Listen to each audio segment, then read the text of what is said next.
All right, we are live. Hello, everyone. Welcome to tonight's web class, Crypto Taxes Make It Easy. Got a couple of exciting guests with us tonight, but before we really get into anything, do me a favor, and since we've got a lot of people joining us, lest we waste our time and energy talking to ourselves, if you would go ahead and let me know if you can hear us. Maybe just type who you are, where you're joining us from, and just put that in the chat, and that will help us know that we're not talking to ourselves. So we're going to get into some cool stuff tonight. I know we've got a lot of really great questions that are coming in from the emails we sent out to set this up. Had a lot of people register, so we know this is kind of a hot topic. All right, we've got North Florida. Oh, this is what I get. Take my glasses off because they have a glare, then I can't read anything. The joys of aging. All right, we got people coming in from all over. Longview, Texas. I have a stepsister that grew up there. Vicky from Georgia, North California, Texas. All right, sounds like we're in business. Got a lot of people jumping on here. So this is always exciting. So Brian, Ernest, you're here joining us with Mike Ring, who I'm having trouble getting the ability to join right now. But Mike, we may have to just get him in the same room with you, Brian. Okay. So sorry to throw the wrench in there, guys. Everyone who's watching, hey, I guarantee you this is live. As you can see, even with the tech challenges and all. But Brian and Mike are going to get into all of our crypto tax questions. This is one of those areas where, I was thinking about this. There are certain things that maybe you don't mind doing for yourself. Some things you definitely want a pro for. I think when it comes to performing surgery, you probably don't want to do that yourself. And I kind of put taxes in that same category where the IRS did, hire 80,000 new agents, and for some reason they all needed guns. So, but in all seriousness, taxes is one of those areas where I firmly believe and practice in my own life that you bring in the experts, you let them be an expert at what they do. And crypto taxes, there's just so many, questions out there around that. People get behind on their taxes. So I'm excited to hear what Brian and Mike have to share with us tonight. There will be a Q&A at the end. So, make sure that, as you have questions, use the chat to ask those questions. Brian and Mike are going to be generous and stay on and give us as much time as they can to answer those questions.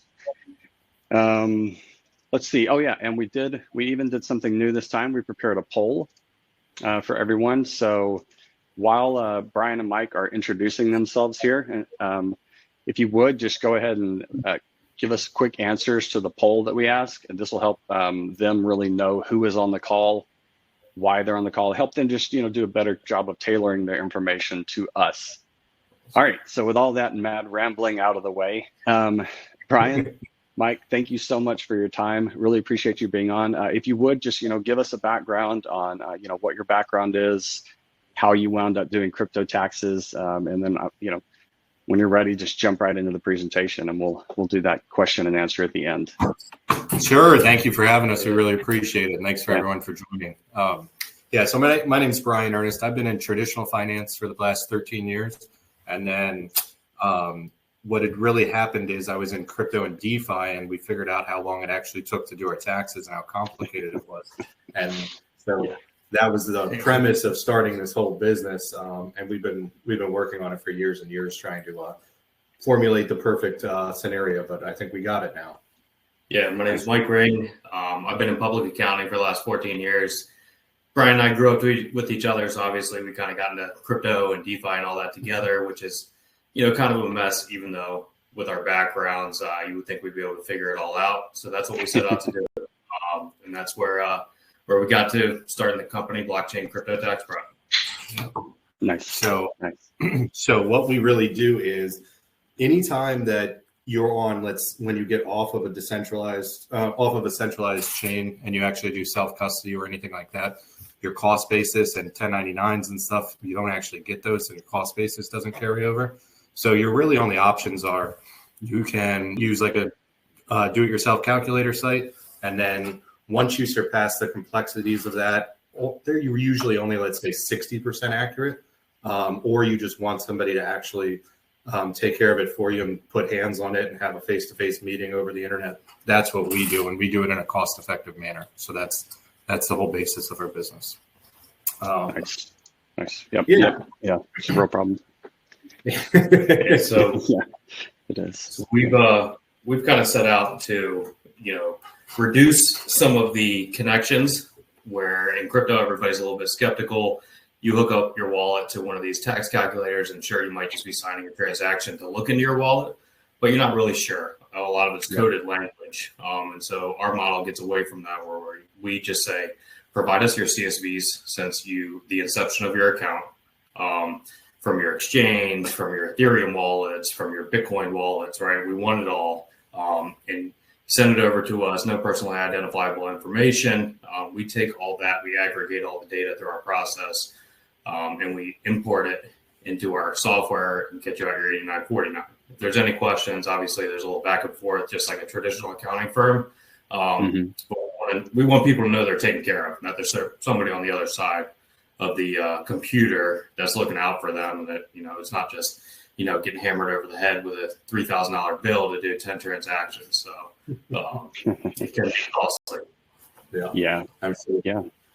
Everybody out there knows what the do-it-yourself sites are like. So another thing that we've really been able to do by bridging that traditional finance gap to, I'm sorry, I just saw a question for a CSV. A CSV is like an Excel file. So all it is just your transactional data. So it's going to say, buy here, sell here at this date for this much.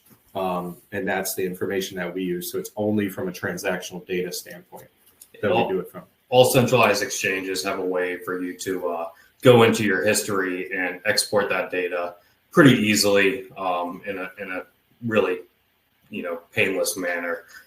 And same with if you're on, decentralized wallet, if you're on the Ethereum chain, if you're on our, Binance Smart Chain or anything like that, we'll be able to get your wallet address, put it in our data, and actually export those for you.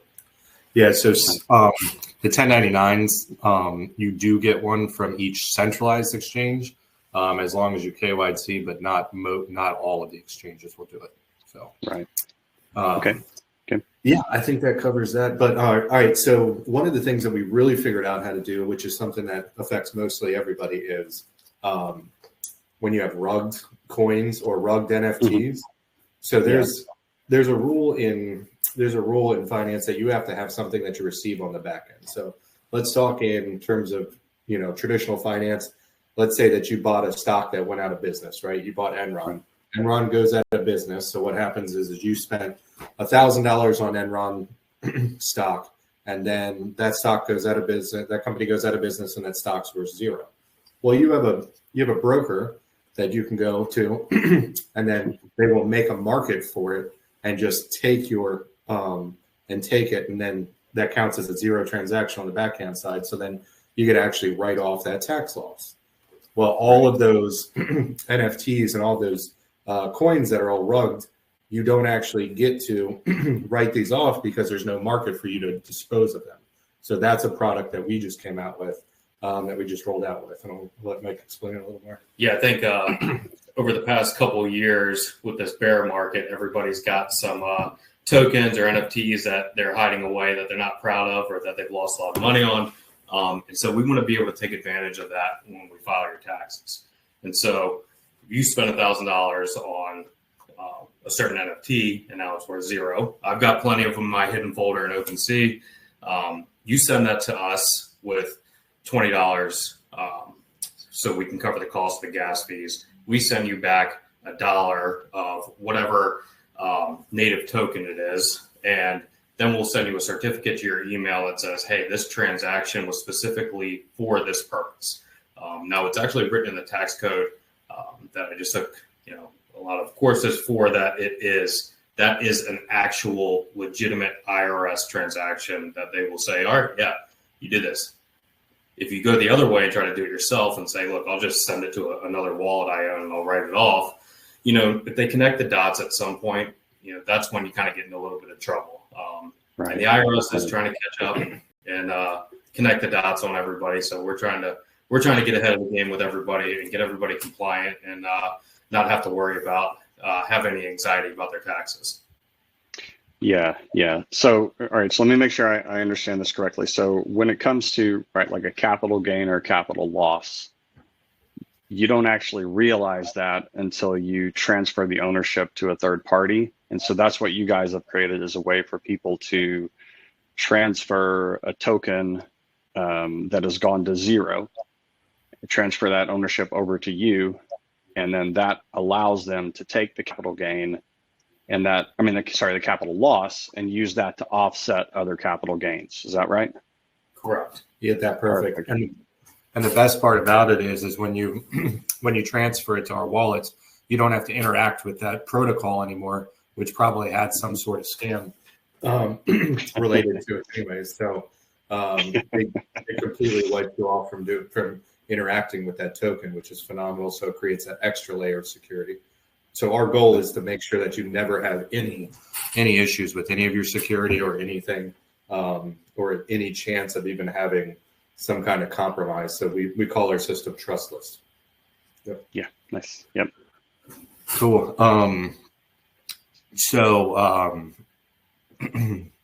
What about the quantity of transactions? If you trade with bots and you have thousands of transactions, it's obviously going to cost you significantly more to get it done because it's just how much manual labor that we have to do. We do it in increments of 1,000 transactions in 4 wallets. But once you start building past those increments, we give discounts on that stuff. We're not going to charge you. We're not going to overly charge you for any of those types of things. Right on. Yep. Right. Okay. So you want to run through kind of a process, what our onboarding is and everything like that, how we model ours. Yeah. Okay, perfect. So what we do is you're going to go on, you're going to sign up for a free consultation, right? So we're going to have a conversation on Google Meet, and you can have your camera on, you can have your camera off. We don't want to know your name. We don't have to know your name. You can create a new Gmail account. 1234 at Gmail if you want to interact with us that way. We're going to sit there. We're going to talk to you about everything that you have going on. What chains are you on? What crazy DeFi stuff were you on? What were you doing? We understand 99% of it all. We're going to be able to do it on every single chain that you have. It's not a big deal. And then we're going to have a consultation. We're going to figure all that out, and then we're going to give you a ballpark price based on that amount that we set on our $295 tier range. And then if everything's good to go and we're a good fit for each other, then what you're going to do, we're going to send you a welcome email. You're going to go and you're going to collect the wallet addresses and the CSV files for any of the exchanges you were on or any of the non-EVM chains. And all the EVM chains, you're going to send us all the wallet addresses, all the Bitcoin ones. You're just going to send us the wallet addresses, and we'll pull it from the blockchain. And then we're going to start our tax preparation on that side after you email that to us. Again, no personally identifiable information is going to be on any of those CSVs when you pull them. And then we're going to go through the whole process. We're going to go back and forth with you and say, oh, you forgot this one, or what is this crazy thing that you did? Explain it to me. Or where did this transaction come from? This one's really affecting your your cost basis. And then as soon as we finish all of that back and forth, then we're going to send you your bill, and then we're going to do send your 8949 to you. And so I guess we're kind of jumping through the whole scheme of what the whole thing of what we're preparing right there. I guess to go back and just for an educational standpoint, generally what happens is you onboard through a centralized exchange, Coinbase or Binance or Kraken, somewhere along those ranges. And that's your first intro into crypto. Then you buy your Ethereum, your Bitcoin, or some other altcoin. And then when you add another layer where you add a self-custody wallet, which means you are going to take the coins you bought on a centralized exchange, transfer them to a wallet that you only have the keys and access for. That's when you kind of get in the decentralized world of this. And that's where things get a little murky because you're losing all your cost basis. Transactions are happening so frequently. And so we would take a CSV from the centralized exchange, from the MetaMask wallet or whatever self-custody wallet. Generally, we can take whatever your public wallet address is, and that doesn't tie back to any personal information to you because it's on a public ledger, but there's no identifiable information attached to it. And then we can pull the transactions from whatever chain we are on in order to kind of make this more of a seamless transaction in order to get everything uploaded for you properly. Right on. Can we maybe so I love that you guys jumped right in and started answering questions. And you can see like they're coming in. Like there's going to be various levels of sophistication with people on here. And so, maybe we could back up just a little bit and just kind of start with some of the basics. Like, okay, when it comes to crypto and, taxes, is there really any difference to the way crypto is taxed over, say, stocks or, commodities? They're being classified as all these different things depending on what the token is or what the coin is. So like, what's kind of like the broad, like 30,000 foot view of how crypto is viewed by the IRS? Sure. So crypto is viewed by the IRS, in our opinion, by it's more of a commodity than it is a security. It's how they try to classify the majority of it. So you're going to be taxed on every single transaction that you make, except for a wallet to wallet transaction. So commodities, property, securities, they all kind of flow in the same category in sense, but basically you're only going to be charged on what your cost basis is versus what you sell it for. Yeah. Right on. So I bought it for $1, I sold it for $2. I've got a $1 gain. If I bought it for $1, I sold it for 50 cents, I lost 50 cents. Okay, yeah, that's we only want to see, and it's only going to be taxed as short-term or long-term versus 12 months versus over and under 12 months. Right on. So those same kind of rates apply. Okay. The short-term is your tax at your ordinary income rates. Long-term, if you hold it for over a year, you get more beneficial tax rates. Generally, it's going to be around 15% for most income levels, which gives you a little bonus.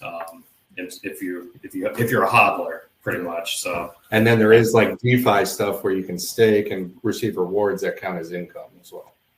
Yeah. So let's talk about that. Like, what about yield on your staking, like from DeFi? How is that treated by the IRS? So the yield would basically be, like putting it in a bank account and saying, hey, you're going to get 4.5% for the next 6 months, right? You're going to get interest income when that pops through. So that's going to come through on your Schedule B of your 1040, which populates interest and dividends. It's a little bit different of a form because it's technically a different transaction because you're adding an asset just to get yield from, and it's considered interest.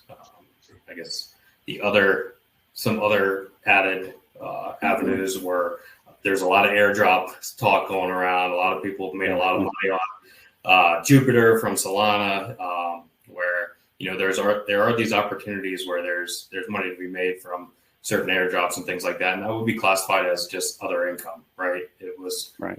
It's taxed at the moment you received that crypto, right? It's not when you sell it. So when you get that airdrop, it's taxable at that moment at that price. Okay, gotcha. Okay.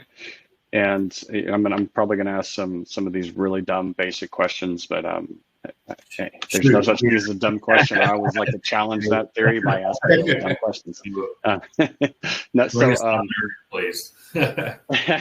Right on. So let's say I've got one coin that 10x, one coin that went to zero. Each one of those is kind of treated the same. So at the end of the day, though, it's really going to look at my net gain or loss across all those positions, like as in what I realized, either the gains or the loss that I realized. And that's what my tax is going to be based on. Okay. So that's going to be your summary info, right? Mm-hmm. So the IRS is going to request the detailed info of all the trades. And that's what the 8949 essentially is. And that populates what is your Schedule D, which shows your short-term and long-term gains or losses. So what you're saying is, like, at the end of the year, the net is what's shown on that form. But the IRS is still want to know, how did you arrive at that net gain or loss? Yeah. And that's where the fun comes in with CSVs. Exactly. That's where I'm the kind of guy that, like, I tend to zoom out to that 30,000 foot view place. And then, my wife and people on our team are really the ones who, like, really drill down into how does it work. So I like to understand the big picture. And that's, that's to me, that's really useful to understand. And then, the mechanical details that make a lot more sense. So, all right. It kind of, at that level, it really, it's simple, but the devil's in the details, right? So what is, like, do you have any insight on what is, like, the IRS's view on interacting with people who are filing tax returns that involve crypto? Like, does crypto send a red flag up to the IRS? Are you, like, more at risk of being audited just by owning it? Like, what are some things that you can do with regards to, just staying, low key and not popping up on the IRS's radar as a threat, or maybe not a threat, but like an interesting person? Yeah, I think your main thing is just to stay compliant, right? Anytime you have these transactions going on, you just want to be on top of it. When you get behind is when things start to get a little murky for you. And we're seeing a lot of that in our day-to-day, is that we're getting a lot of people that are like, I haven't done my taxes for crypto in 3 years. Please help me out. Please help me out. And, it's just, if you were to work a job and have a 1099 that was reported to the IRS, you're still going to report your expenses, right? They're going to see some of these proceeds from exchanges, and we're going to come through and figure out your cost basis for you. I think what they are just looking for right now is you're giving pretty much your best shot at presenting what actually happened during the year, the full picture of it, right? You're not hiding anything. They can't go track down and say, well, you didn't report this wallet. We can see that it's connected. And they will get to that point. There are some things out there. There's blockchain tracing softwares and things like that. The IRS is using on a criminal side, but not really the civil and audit right now. But that's where, our thought process was like, we've gone through this. We want to take the pain points away from clients and say, this is why we started the company. We understand it. We know what we need. We know what they're looking for. We've had discussions with the IRS this last July. And we think this is something that's an added value to anybody that's, facilitating transactions with crypto. Right on. Okay. Good deal. Let's, all right. So with all that said, I think maybe it's time we can just kind of jump in, and I've got some good questions that I'm seeing coming in here that are spurring some thoughts for me. So this is one of the questions that I had myself that we also just got in from Karen. She's asking, is there a way to make hacked cryptos tax deductible? So let's say your wallet got hacked, you got cleaned out. Is there a way to take a tax loss on that? So that's a little bit of a tricky situation. Currently, the IRS has kind of viewed some of that as casualty losses, right? Which aren't really as advantageous if you're a hacked wallet. Got exchange. You could also, there are some ways where, a lot of people, with Bernie Madoff and everything like that, where basically you lost your money in a Ponzi, where there are some routes where people are trying to take like, hey, I lost my money in this, I should be able to take the full loss for it. I think, we try to lean towards the conservative side of reporting just to make sure we aren't drawing any red flags or aren't causing any additional stressful situations once the IRS takes a look at it. But yeah, that's And that's the thing with crypto is all this, you're dealing with such a new financial system that the IRS is figuring out the questions with us. And everything is a bit of a gray area that we're all working through towards some more actually defined rules. Okay, gotcha. Okay, so not a great answer there, not in the sense that it wasn't right, but it's just not what we want to hear, right? Exactly. It's dollar for dollar. Kind of, no, I mean, right? I don't know how that works if someone breaks into your house and steals your stuff, but it's it's a tough one, man. We get some of these heartbreaking stories that come in, the people that got scammed, and there's just no good answers. It's really unfortunate. Same question or similar question came in. What about, say, like a DeFi Ponzi scheme? If you lost money in a crypto fraud, essentially, like, is there anything you can do there? Can we get a little more clarification on what they mean by DeFi Ponzi scheme? Is that kind of like one of those DeFi positions like Olympus that's like, hey, we'll give you 1,000,000% APR and then it collapses all at once? Or is it something where your money's just gone from your wallet? James, that's your question. So if you could maybe just clarify a little bit about what you mean by DeFi Ponzi scheme. We're getting some feedback in the comments here that you might be able to file either the up to like a $3,000 loss a year to hacks or fraud. So, the $3,000 loss is the maximum you're allowed to take annually, right? You can write off all your losses against your gains, but the maximum amount of loss you're going to get is a $3,000 loss from your schedule. But same thing.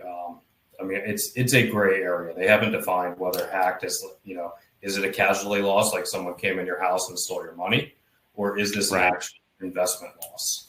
And that's where, there's different scenarios, but there's no real, defined answer. So, and we did get an answer back from James. He's saying something that got rug pulled on you. And so this, to me, is where one of the things that I thought was most exciting about what you guys are able to do, with the fact that, okay, so the company, maybe they were totally fraudulent. Maybe it was the biggest scam ever, but they haven't been convicted of anything. What are you going to do? You're going to wait to take that $3,000, fraud loss, once they're convicted of something? Well, without even going into all of that, doing what you guys were talking about earlier, I can take and I can transfer that asset that's now worthless over to you guys. And then why don't you just run through that real quick? Because so let's use maybe this specific example of a coin. There's a DeFi coin that promised a massive yield, but ultimately just went to nothing. What would I do in that case? So you still have to own the token in your wallet. That's the key. Okay. Right. So as long as you still own that token in your wallet, then you can transfer us that token. And essentially what you're doing is you're selling us that token for $1.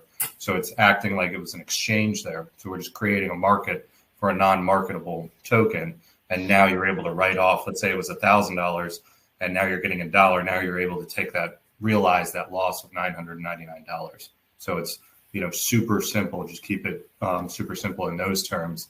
And that's the way you could apply that scenario. So any of those rug pulls, as long as you still own the token. Nice. And I believe this is probably really tightly tied in with this. What he's asking, what about losses on node projects that were essentially Ponzi schemes? So let's say you earned rewards by, hosting something on a server or on, using spare cycles on your computer. And so your investment was the ability for that project to use part of your computing resources, and you earn tokens in exchange for that. Is this only something that you bought with US dollars or some other currency? As long as you create a cost basis. Yeah. We would have to nail down where the cost basis came from, and backdoor kind of, I think, hey, how did you get into this? Where did the money come from? What did you pay to get into this? Do you still own it? Are you still able to make a transaction? Do you know, I guess for us, you know, we've dealt with a lot of people with, it was called Olympus or Own, and you staked it, you know, receive a stake token back in your wallet, right? That gave you ownership of what was in this yield bearing protocol. And when it collapsed, you still had the staked own. So we understood that staked own cost basis came from when you received that asset. So you're able to send us that one and we'll say, all right, here's where we got the cost basis from. Here's what we're going to take as, you know, your loss on this sale when we facilitate that transaction. Yeah, so it's been a lot of those. It's been a ton of those spin-offs of that, all the forks of those, all the forks of Olympus that are pretty much always zero. So I would just like everyone who's listening to realize that what you're watching is how these things are going to get worked out, because this is so new. Like until you're the only group that I've ever heard of where you can send those tokens that you've had rug pulled that have gone to zero, and you can now transfer those over to someone and claim that as a loss. And so this, you know, what I'm hearing is really encouraging and exciting, because, you know, the fact that you're thinking about how you can turn it into a tax loss within the rules. And it makes me think of that old, you know, kind of joke about how do you pick a good accountant? You ask them what 2 plus 2 is. If they say it's 4, you know, oh man, I'm butchering it. If they say it's 5, they're too dumb, don't hire them. If they say 4, don't hire them for some other reason. But if they ask you, what do you want it to mean? That's your guy. Yeah. So the other part of doing these transactions, if we have specific wallets that are identified for it. So when we know, hey, you're a client, you've come to us, we're going to take these losses, right? We're going to look through all your transactions and say, hey, look, you've got a bunch of gains, right? And we've also identified assets in your wallet that are worthless. Let's try to minimize your gains before the end of the year. You send us, you know, either the NFT or those tokens. We send you the dollar back. When you've interacted with that specific wallet, it notes it in our system that this is a rubbed token transaction, and we'll automatically integrate and say, hey, that's a loss, right? So you're not going anywhere and wondering, like, what was this transaction that we did with these people? How did this? And you'll get a receipt on the back end. But that's kind of, you know, when we're going to go through these bull market scenarios and when everything gets better and people start to have, you know, not like the last 3 years that we've dealt with, but they have gains and they have income that are coming through, and everything is kind of euphoric. At the end of the year, we want to say, let's minimize these taxable gains as best we can. So everything that you had from 2021 and 2022, let's ship it out.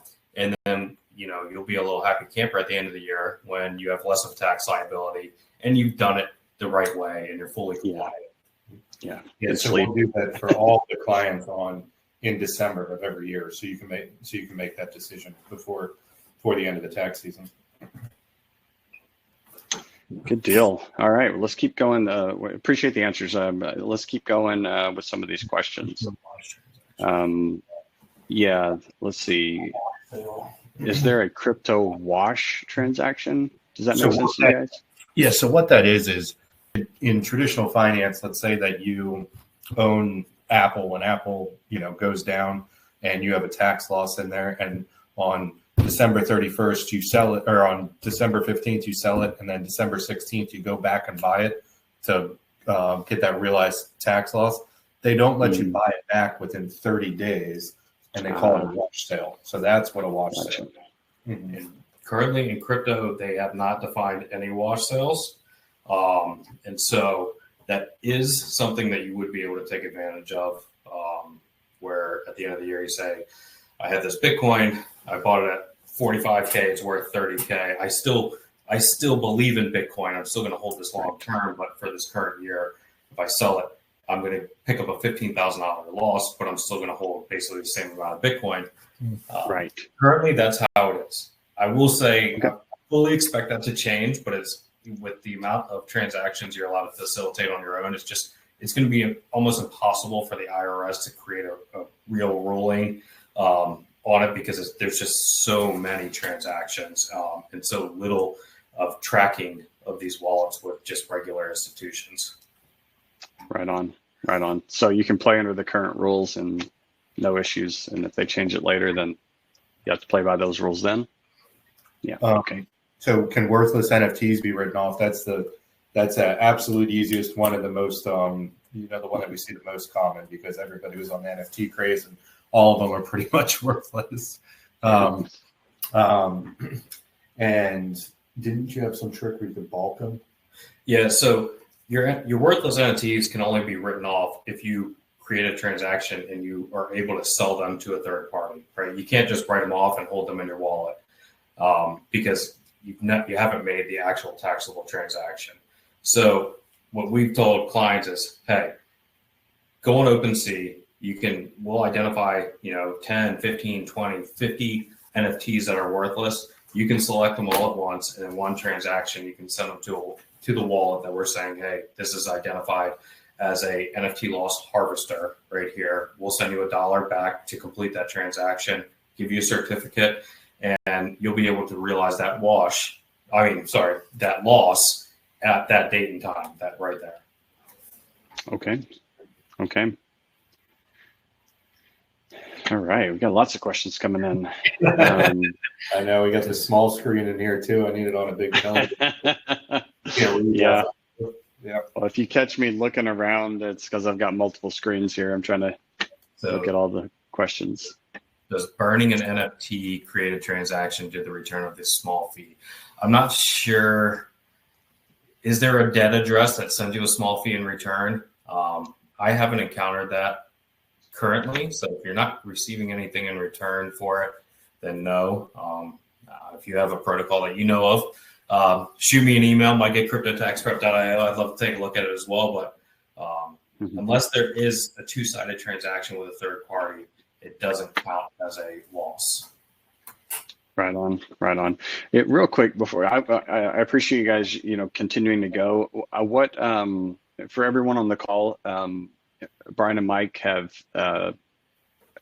very generously offered to set up a free consultation where you can get on and you can really dive into the nitty-gritty details of your situation, because there's so many like one-off situations. We're going to do our best to get through a lot of questions tonight. I want you to walk away with questions answered. But I'm going to go ahead and drop a link in here so that you can set up that free consultation. So it should be showing up in the chat sometime in the next second or two. So, let's continue down this path. But, let's also, if you have to drop off or you're starting to realize that the answer to your question creates another question, which then might create another question, again, getting on the phone with these guys and just, you can have a conversation and really quickly get down to the heart of what you're trying to understand. And then they do have a really, really reasonable rate with which they'll charge a small fee. What is like $297? Is that it? To do your crypto taxes for you. Now there are some limits on that, but for most people, that's gonna get your crypto portion of your tax return handled for you turnkey. So with that said, I dropped that, and we can jump back in here. Unless you guys want to add something to that process, we can just keep running with questions. We very much appreciate it. That's we're looking forward to all phone calls and all situations. This isn't just something we're doing because it's a business. We thoroughly enjoy just being involved in cryptocurrency, and especially on days like today where you pass a Bitcoin ETF, which furthers adoption, more credibility to what we're doing. You can tell your mom and your dad or your grandparents, hey, look, Bitcoin's real. And I'm going to report it to the IRS. So. Right. So I much told you so. Yeah.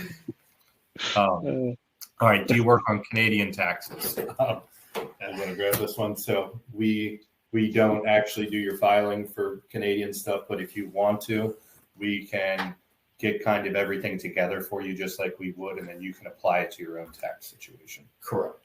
Mm-hmm. We can actually do it in CAD or USD, and we'll send you the transactions and you file the forms. We've thought about going into the Canadian markets and the UK because they're not too far off, but we really want to kind of, make sure we get our process down for the US and where we're stationed currently. Right on. That did remind me of a question we saw come in. This is a fun one. What about US citizens who trade with a crypto exchange that is forbidden to them as a US citizen? Don't do it. Be compliant. You don't need to go to sanctioned exchanges. There's plenty of trouble you can get into on your own. Now, we do understand going to like MEXC or, some other exchange that you use a VPN. It happens, right? We're not going to give you legal advice on what that entails, right? But we will say MEXC gives you CSVs just the same as any other exchange. We will take all that data because we need it in order to produce a cost basis for all your transactions anyways. And we'll put that on the 8949 and you'll be in compliance with the IRS. Now, you and the other Treasury Department, that's a whole different story. That's not your department. At least only one company with guns are coming after you too. That's awesome. All right. Good deal. Gene, if you buy crypto and hold it, do you need to report anything until you sell? The only thing you're going to report in that is there's a box on your tax form that says, did you buy, hold, or sell virtual currency? Now, if you've just bought it, you're going to check that box and that's all you're going to do. You're going to make sure you want to keep track of what you bought it for, because when you do sell it, you want to be able to produce your gain or your loss on the transaction. But if you're just holding it, you just have to check that box and you're good to go. You don't have to do anything else until you make a sale or do some other specific transaction. Right on. All right. I'm going to roll back through some of these older questions. Maya is asking, if I bought $1,000 in a particular token, and let's say it was 10 tokens, 100 per token, if it goes up 100%, can I sell 5 tokens to use a cost basis for each token, so pay taxes on the $100 gain in each token, or could I pull out 5 tokens and claim no increase? No, you get taxed on so whatever the difference was between $100, which you purchased it for, and then whatever you sold it for. $200 for each token. So the cost basis would be applied to each tax lot. And it's essentially what they call FIFO, which is first in, first out, right? So whatever you purchased first, right, that's going to be considered for your first sale. So if you purchased it for $50, you purchased the first 5 for $50 and the next 5 for $100. Well, if you sold those 5, it's going to be the cost basis of the $50 ones, and then the difference in what you sold it for. But you're still going to have to pick up that gain regardless. Gotcha. Makes sense. Stan is asking, if I have crypto in a self-directed traditional IRA, do I have to track the cost basis or just report what I take out and pay taxes on that? So traditional IRAs aren't taxed on so when they go in pre-tax, and then they grow tax deferred, and then when they come out, you get taxed as ordinary income. So you don't have to track the cost basis; you just have to track what comes out. Right on. Good stuff. All right, we've already talked about the. Okay, I've been buying crypto on centralized exchanges and then passing them on to a hedge fund. Does that change any part of the process? Ooh. That's a good one. All right, so you bought it on a centralized exchange, creating the cost basis, and then you sent it to a hedge fund. And then unless the hedge fund kicks you a K1 or a 1099. Yeah, they might kick you a K1. Yeah, in which they should be able to report the cost basis for what you're purchasing it for. But you would have to provide them with that information, right? So it would be the difference between, if they kicked you a K1 or a tax distribution at the end of the year, like a capital gain distribution, they'll either kick you a capital gain distribution, a K1, or some kind of share when you sold it. Yeah, I don't know. We'd have to look at that one. That one's we haven't ran across that one yet. Yeah, that was a I'll be unique looking one. at one as soon as we get off here, but it's Good stuff. you're going to need to keep your cost basis somewhere so that, you know, who's ever running the hedge fund will be able to incorporate that on any transactions or distributions, things like that. Yeah, right on. All right. I think this is probably a common one you've probably seen before is what if you haven't reported receiving or buying Bitcoin or any crypto for that matter in past years because you didn't know you had to? What do you do? Unfortunately, the IRS doesn't take ignorance as an excuse. And that's what they're going to say. Look, you know, these are the rules, you know, they're laid out there. What I would suggest is, you know, what we're coming across of a lot of is that same situation. Hey, I haven't reported. Here's what we'll tell you to do. Come to us. We'll get the 8949. We'll calculate your cost basis. We'll give you all the backup documents. You're going to want to go amend your tax return to include that information. Now, if it's a loss, you're in a good situation because that'll just carry over and it's not going to affect your tax liability. If it's a gain and you haven't reported for those years, what's going to happen is you're going to have a tax liability on this, but you're also going to have additional penalties and interest for failure to pay timely, failure to file timely, those types of things. But if it's a loss, and a lot of people do have losses in these prior years, these were hard years to be invested in cryptocurrency. I would say capture that loss because that loss carries over to these good years. So you only get to use $3,000 of that loss annually, right? And so if you have $15,000 of loss, or let's just say $100,000 of a loss, right? And you're like, well, I didn't report. You're going to want to go back, report that, roll it over to the next year. So you'll roll over 97,000, and then you'll roll over 94,000, whatever you don't use. Now that can also be applied to any of the gains you have in the current year or in future years. And so, you know, it's not just the gains that you want to report. You really want to be on top of it. And you know, if you have losses, use them to your benefit and report it and get everything right so that you can take advantage of them at some point in time on your taxes. Nice. Perfect. All right. Christina is asking a question I think I know the answer to, and I hope I do. If a gain is made during the year, yet you did not sell it, do you owe any taxes on unrealized gains? No. God bless America. Exactly. So, if you're just holding the tokens and all you did was buy and you're watching the value go up in your wallet and you're like, I'm a millionaire. Well, you're not a millionaire until you sell it, right? And you don't owe any taxes on that income until you sell it. So, that's, just remember your long-term gains after 12 months are typically a lot better than short-term gains prior to 12 months. Yeah. So just keep that in mind as we enter this next bull market. Yeah, but isn't it crazy that some people think that you should get taxed on those unrealized capital gains? That would create a huge cluster for what they've already tried to create. And I don't know how they would look in everybody's wallets, but I'm sure they would find a way. That's well, I was talking to a gentleman the other day, and I do know that IRS is heavily investing in artificial intelligence right now. And so, it makes sense for them to use AI to, pick out who they're going to audit and stuff. But, so I think that you might get away with something for a while, but, taxes suck. I hate them as much as anybody, maybe more than some, but we love them. So, give us a buzz. You just want to play the game. You got to play by the rules because they have guns for a reason.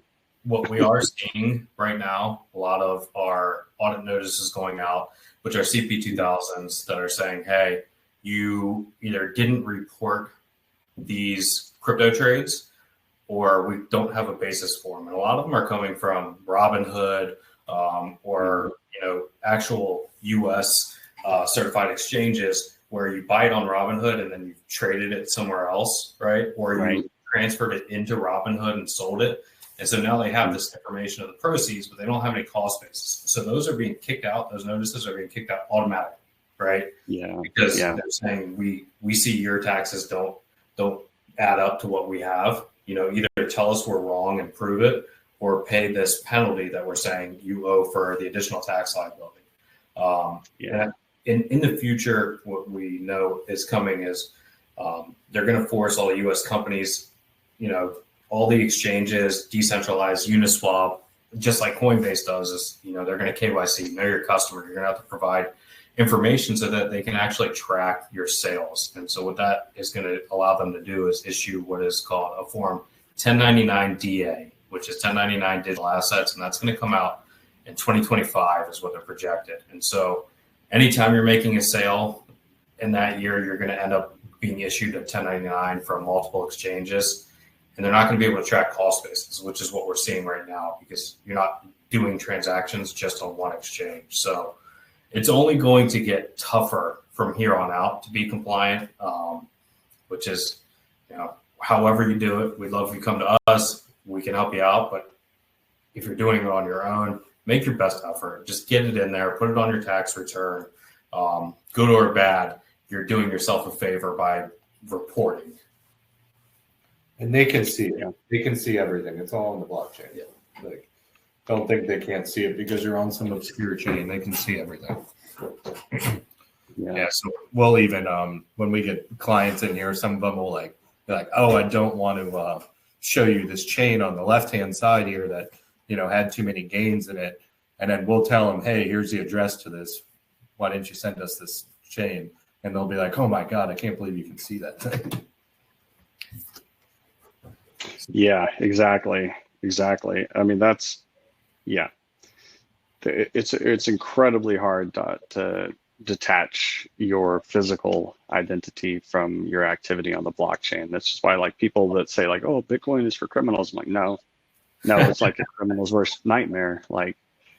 You can see from the use case that, yeah. I mean, Monero, maybe you've got a case there, but I'm surprised Monero hasn't been sanctioned, just like, what was the application, Tornado Cash?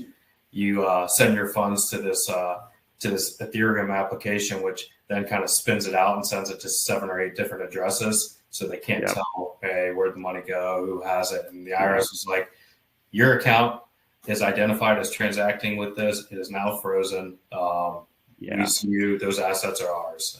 I think regulation is a good thing in those instances, and it'll be more prevalent in the future.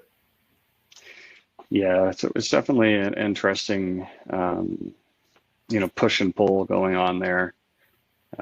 I tend to lean towards the more freedom, more individual sovereignty, and that's just the way I'm wired, or whether I was raised that way. I don't know. Maybe I read certain books growing up that made me that way. But yeah, I remember it was Tornado Cash that was the one they did that to. I don't. Yeah, we could go deep down that rabbit hole. and Ed brings up Ed, who I have a feeling would be right at home with us in this conversation, says when a new USDC is issued, they will use AI to track you. That's the. I believe it. That is the absolute truth. Yeah. All right, couple more questions. I know we're coming up on an hour, and you guys have been really generous to share your expertise. So I'm going to try to get through a couple more of these. And remember, everyone, there is a link where you can go schedule a free consultation with Brian and with Mike, and you can get your questions answered by them. Or I don't know if you guys have others on the team that they could speak with as well. But that's probably the best way to get really down into the weeds with your questions. So just click that link, schedule your free consult. All right, let's see. Augie is asking. See if I can summarize this. Unless that disparity as a deduction. Oh, can you see the question that Augie typed in? AUGY. Liquidated 2022. I had X Bitcoins liquidated from LEDN, when the price was around 27K. My average cost basis was around 10K. However, over the previous 3 years, my average was much less. One of the last coins I purchased was 0.75 Bitcoins. When was the purchase price? When the purchase price was 60K, my accountant said that I couldn't list the disparity as a deduction to help offset the liquidation money. I don't think I'm following here. I think what your accountant is showing is that it's the first in first out rule, right? So you bought those Bitcoins at $10,000, right? You were liquidated at $27,000. So your cost basis technically should be that $10,000 per Bitcoin. Right? Is that what I'm reading? Yeah, if you want to jump onto a consultation with us and we can clarify, we can kind of look at those transactions as well. It makes it a little bit easier. Yeah, that sounds good. All right, good. Yeah, I didn't know if that might be a quick answer for you. Question about handling gifting crypto. Is there any special tax treatment when you're gifting crypto? I would say get it documented the same way. If you're gifting crypto, if you're gifting income to a family member, right? There's certain amounts that you can gift without having to file a gift tax return. I would follow those same guidelines. If you're gifting crypto to a friend or somebody like that, you're going to want to track the USD value of all that and figure out at the time that you sent it, what would be, how much did you actually send in, USD, and you would want to file a gift tax return. Right on. Excellent. That makes sense. All right. So let's. What was that in response to? All of these questions. Yeah, seriously. Bill said, "Can I be taxed on profits that are lost in the blockchain due to incorrect wallet transfers?" Yeah, that just hurts. That's almost like it's almost kind of the same situation as a hacked wallet, right? There's, we generally err on the side of being conservative. Now, if there is, I would look this up to see, I'd have to look this up more before giving advice to a couple hundred people saying, if you send it to a mysterious wallet, that you can take that loss. I think the IRS will take a hard stance against that just because everybody could do that in order to offset their gains. They would say no. And I lost all my guns in a boating accident. Yeah. All my money burned up in the house fire. It's, it sucks. It's unfortunate, yeah. They're gonna say more so that's an oversight on the user. Just kind of like, hey, you can't be ignorant to what you're doing. You can't just, you got to be mindful. And with such a new kind of financial system and everybody doing it on their own, they can't be held responsible for a mistake that other people are making. As bad as that may seem. See, can you put crypto in a trust? I think you need to talk to your estate attorney on that one. I don't know who the custodian would be. So yes, you definitely could. It's just I don't know how you'd custody it. So that would be the tricky part of that. Right on. I'm going to have one more question that I've seen pop up in a few different ways. But someone is asking about staking and some other, types of yield. So they're asking, is that treated as interest or is it treated like dividends? So I've always treated yield as interest, right? You're getting, kind of what the actual, they're saying, hey, you're going to get 7% on this staked ETH, right? And when you get that staked ETH, right, that's going to be interest income, right? Because the terms of it and all of that. Dividends would be, they're both right? They end up being taxed at the same rate because it just comes through at your ordinary income rate, right? So there's no tax benefit to doing it either way or, downside to it. I would be reporting as we do on all of ours, it's interest income. Now, if you receive, stake tokens outside of it, those are, that's other income at that point in time that you receive it. And then you would have, that would be your cost basis going forward. Yeah, it would be zero. Okay. Yeah. Okay. And then one more question. Is any reporting required if you're trading in a self-directed Roth? Well, you're going to have the same issue in the Roth where you don't have to, it's all tax deferred, everything that's inside of it. So it'd only be what comes out. If it's inside of the traditional investment vehicles, you're going to get some sort of 1099 for this. If you're dealing with an actual institution like that with the self-directed Roth, you're whatever 1099 they actually kick out to you, they're going to have the backup for those cost bases. I'm not sure if any self-directed Roth that said, hey, you transferred from your MetaMask into your Roth. I haven't seen that transaction yet. I feel like they would have to kind of purchase it like a Bitcoin ETF type of thing. So yeah, they're gonna kick you a 1099 if on anything. Okay.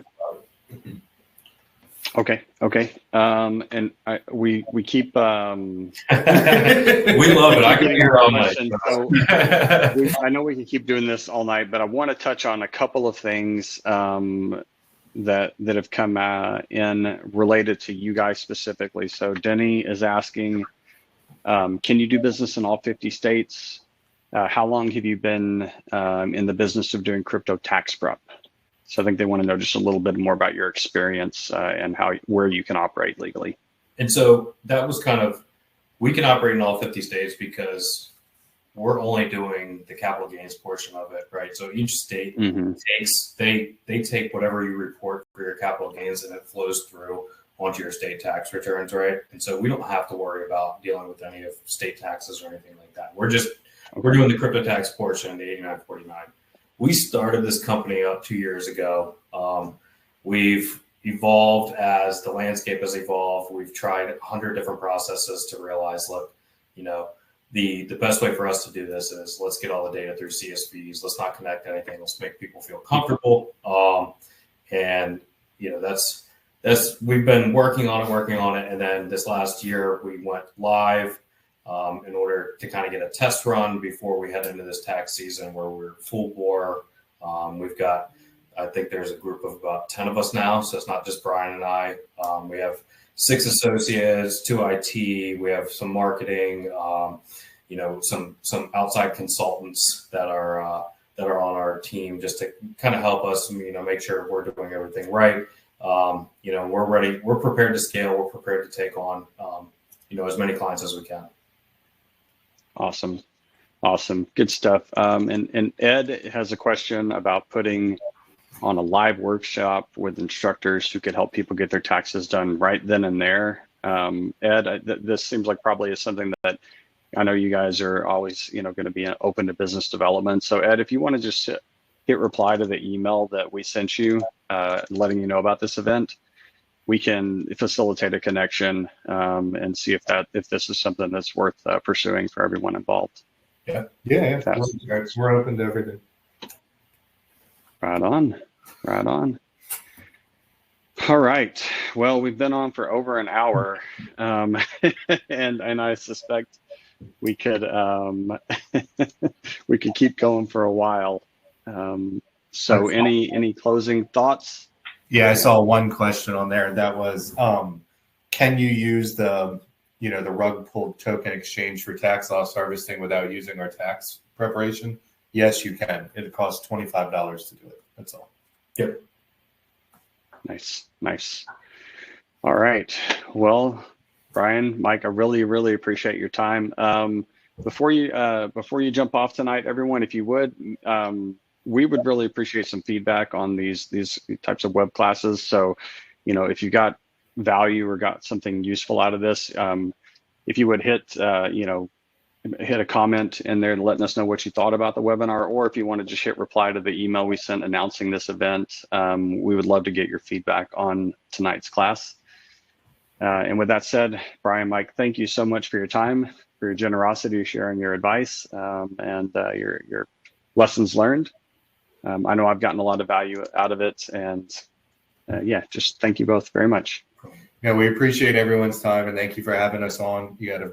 These are the best questions that we've seen so far, so we really appreciate it. Thank you very much. Thanks, Michael. Thank you, everybody, for showing up and being here with us. And like Ed said, we're open to kind of doing a workshop to show people, here's how you get the information that we need to prepare the taxes and go forth like that. It'll be useful regardless if you use us or not. So we're here to help any way we can. So thanks again. Awesome. Heck yeah. All right. Thanks, gentlemen. All right. With that said, God bless everyone and good night. Good night. Great. Thank you. Yep. Thanks.